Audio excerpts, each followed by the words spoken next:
USAID declared censorship holy war against every single populist group, including Bolsonaro.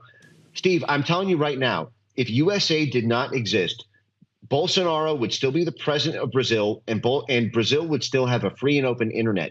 It was USAID that spent tens of millions of dollars of American taxpayer money funding the push to get anti-misinformation bills passed in the parliament there, funding the legal advocates who pushed the censorship court there, the TSE, to crack down on Bolsonaro tweets and WhatsApp and Telegram messages. They built a censorship octopus in Brazil, and it was built entirely on USAID because USAID declared Bolsonaro a populist, Trump of the tropics, and then set up this operation to control the information ecosystem there. One of the USAID grantees even said on a public call that the purpose was to eliminate the international exchange of ideas between the Trump movement and the Bolsonaro movement.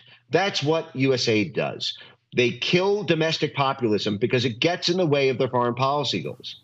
Brazil has this tyrant judge, de Moraes, right? This is the current war between Elon and this, the head of Brazil's censorship court. It's called the TSE. It's a subcourt of Brazil's Supreme Court, the STF. And so a lot of people see the actions of this one tyrant judge who basically has this ability to issue an edict, and then anything posted online becomes instantly criminal.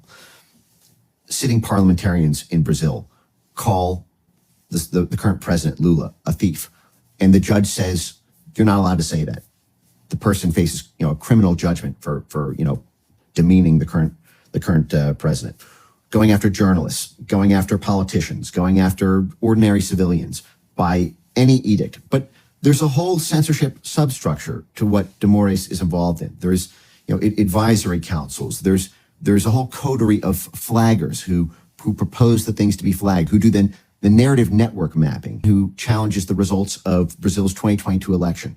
Well, they need these outside institutions to create this whole narrative network map. These are U.S. funded and U.S. backed channel institutions who provide the entire substructure. It's a Brazilian spider, but the spider web was laid by the U.S. State Department, USAID, the National Endowment for Democracy. I can go through all their roles. And the fangs of it are star-spangled spangs. This is the U.S. the U.S. State Department trying to take out its political opposition in Brazil. They went to war with Bolsonaro. They called him Trump of the tropics. They're waging the same campaign against Bolsonaro that they did through their own intermediaries to take out Trump during his term, to censor him on the internet there, and that they're using to censor Trump today through their work with the EU. They're just doing that in Brazil to stop Bolsonaro.